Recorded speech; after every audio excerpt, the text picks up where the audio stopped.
The measures of central tendency of group data: the mean, the median, and the mode. Thank you to Casper Wendy through SlideShare for these PowerPoint presentations. And having the overview of the measures of central tendency, let it be known that it provides a very convenient way of describing a set of scores with a single number that describes the performance of the group. It is also defined as a single value that is used to describe the center of the data. And as what we have mentioned a while back, that these three commonly used measures of central tendency are the mean, the median, and the mode. Let's start with the mean. It is the most commonly used measure of the center of data and is referred as the arithmetic average. On the screen you can see the computation of sample mean and the computation of the mean for ungrouped data. You try to familiarize all the notations or the symbols on the said screen. Applying now the formula of the mean, which is the x bar is equal to the summation of x all over n. So with this example, we have the scores of 15 students in Mathematics 1 quiz consists of 25 items. The highest score is 25 and the lowest score is 10. So here are the scores from 25 down to 10. So we have just to find the mean in the following scores. The first step you should do is just list down all the scores given. So when you count, there are 15 scores in Mathematics quiz. So that will be your number of cases or your n. So we have just to add up as well 25 to 10, add up all those scores and you'll get 228. So since we have to divide 228 by 15, so you'll get 15.2, and 15.2 will serve as your mean. So with the help of the formula of the mean, we got this x bar is equal to 15.2. And for the analysis of the given example, we have the average performance of 15 students who participated in mathematics quiz consisting of 25 items is 15.2. The implication of this is that students who got scores below 15.2 did not perform well in the said examination, and the students who got scores higher than 15.2 performed well in the examination compared to the performance of the whole class. Alright, this time the example is for the group data. We just have to find the grade point average or the GPA of Paulo Adade for the first semester, and we just have to use the table below. The first column is for the subject, the second is for the grade, third is for the units, and fourth is for the product of the grade and the units. The subjects are the BM 112 to PE2. The grades are from 1.25 to 1. The units are from 3 to 2. And the products, of course, are simply multiplying the grades and the units. For example, for the BM 112 subject, you have the grade of 1.25. Just multiply that 1 by 3, which is the unit, so you'll get there in the fourth column as 3.75. So in the third column, you can see in the bottom part, you have the summation of W1, W sub 1 is 26. And for the fourth column, when you add them up, you'll get 32. And with the help of that table, you can now get the mean. So we have 32 as the sum of the fourth column and 26 as the sum of the third column. So when you divide 32 by 26, you'll get 1.23. So the grade point average of Paulo Adade for the first semester is 1.23. And learning all those things, we have to go back to the fundamentals on the mean for group data. That group data are the data or scores that are arranged in a frequency distribution, and that frequency distribution is the arrangement of scores according to category of classes, including the frequency, and that frequency is the number of observations falling in a category. And you should know that the only one formula in solving the mean for group data is called the midpoint method, and the formula is what you can see on the screen, where x bar is the mean value, the x sub m is the midpoint of each class or category, and the frequency in each class or category is the f, and lastly the summation of the product of f and x sub m. And here are the steps in solving the mean for group data, and these 4 steps are useful as we go through the example later, because you have just to find the midpoint or class mark of each class or category using the formula. You can see there the formula, and multiply the frequency and the corresponding class mark and find the sum of the results in step 2, and finally we just have to solve the mean using the formula.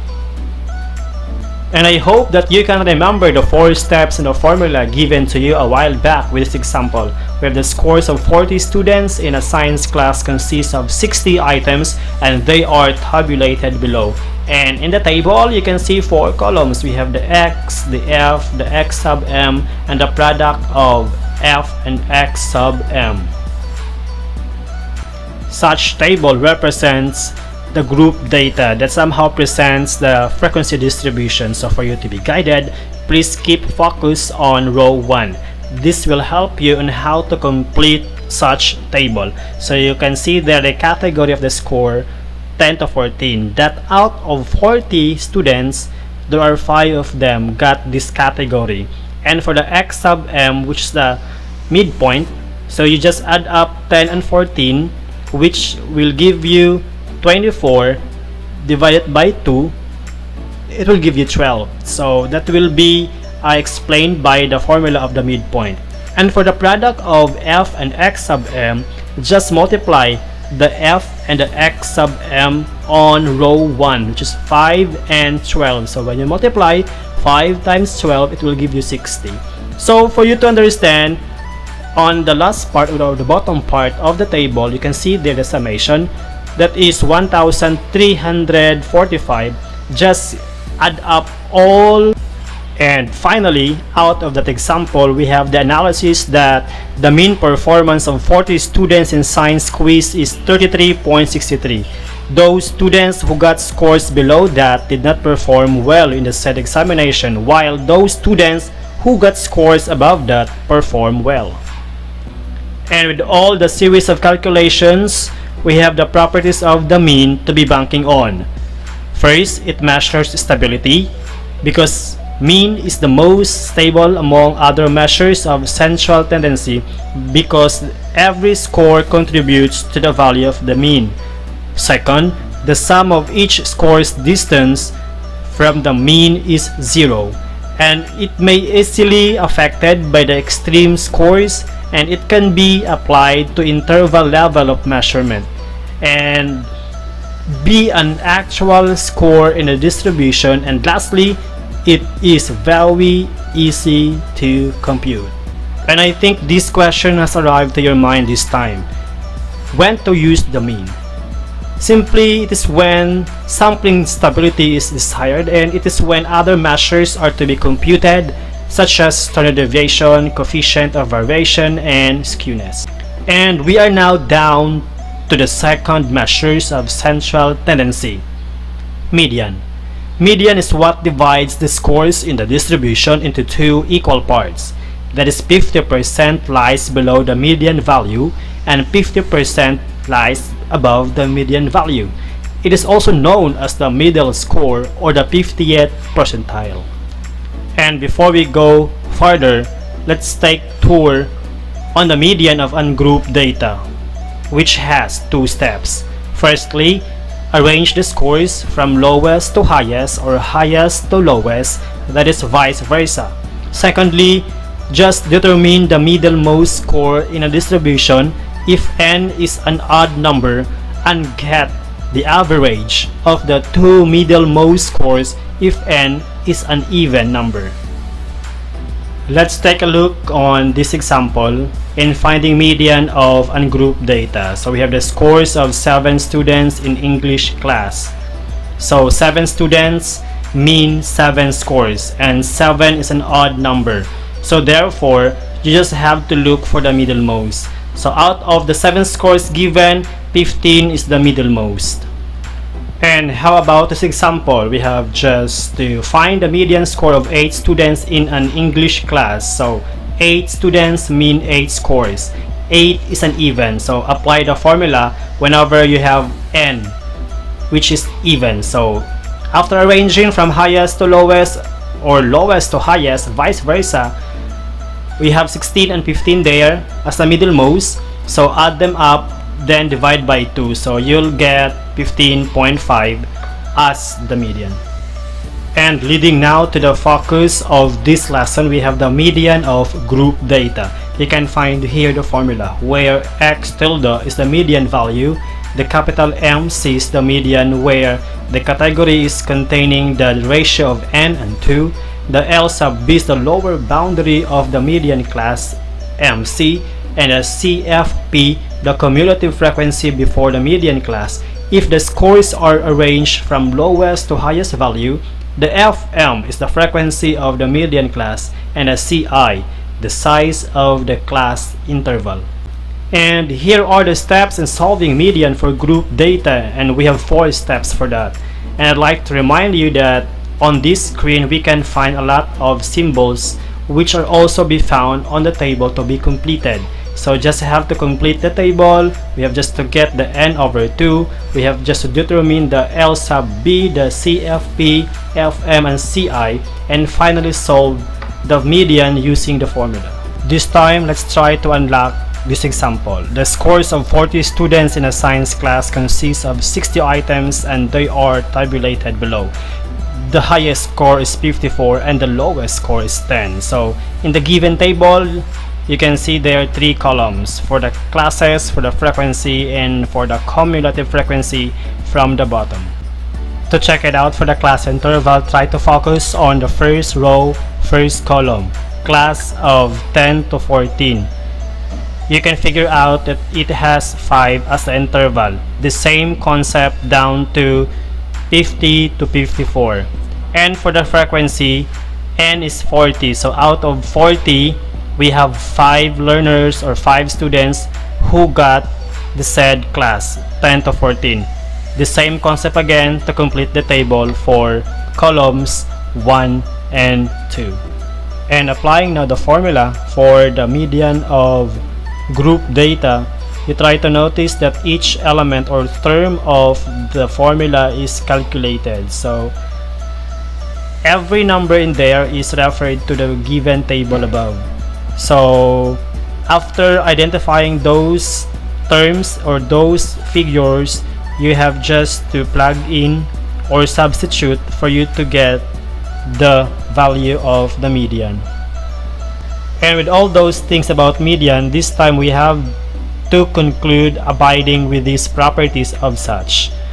It may not be an actual observation in the dataset, or it can be applied in ordinal level, and it is not affected by extreme values because median is a positional measure. So if you ask when to use the median, just like about mean, so it is when the exact midpoint of the score distribution is desired, and it is when there are extreme scores in the distribution. And finally, let's move to the third measure of central tendency, mode. The mode or the modal score is a score or scores that occurred most in the distribution. There are 3 classifications of mode. We have the unimodal, bimodal, or trimodal, and even the multimodal. The unimodal is a distribution of scores that consists of only one mode. For bimodal, for 2 modes, trimodal for 3 modes, and even for the multimodal, we have for more than 2 modes. Actually, it is basing on the given classification. Uni for 1, bi for 2, tri for 3, and multi for many. You try to notice on this example the scores of 10 students in section A, section B, and section C. So 3 columns.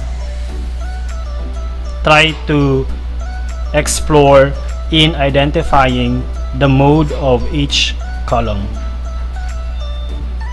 When you try to check clearly column A representing section A, the score that appeared most in section A is 20. Hence, the mode of such section is 20. There is only one mode, therefore, the score distribution is unimodal. And for the modes of section B are 18 and 24, since both 18 and 24 appeared twice. Therefore, there are two modes in section B, hence the distribution is a bimodal distribution. And for the modes for section C, we have 18, 21, and 25. There are three modes for section C. Therefore, it is called a trimodal or multimodal distribution. Just like with other measures of central tendency, mode for group data has the formula. In solving such, the formula, of course, on the screen are to be used. So L sub B representing the lower boundary of the model class. The MC is a category containing the highest frequency. The D sub 1, the difference between the frequency of the model class and the frequency above it when the scores are arranged from lowest to highest. And the D sub 2, the difference between the frequency of the model class and the frequency below it when the scores are arranged from lowest to highest. And the CI, we have the size of the class interval. And applying now the formula in finding the mode of group data, this time again the same with finding the median, you have just to complete the missing values of each factor or of each element. So you can refer all these values from the table given. Just plug in and substitute to complete the table and to complete the required solution. So in the given table above, the mode of the score distribution that consists of 40 students is 38 because it occurred several times. Accordingly, here are the properties of the mode. First, it can be used when the data are qualitative as well as quantitative. Second, it may not be unique. Third, it is affected by extreme values and it may not exist. The same question is when to use the mode. It is when the typical value is desired and it is when the data set is measured on a nominal scale. Thank you so much for listening, class. I hope you enjoy and you learn something new from this lesson. We are focusing, by the way, the measures of central tendency. Thank you. And I am Jovan Q. Trozo, Maigo National High School, Division of Lanao del Norte.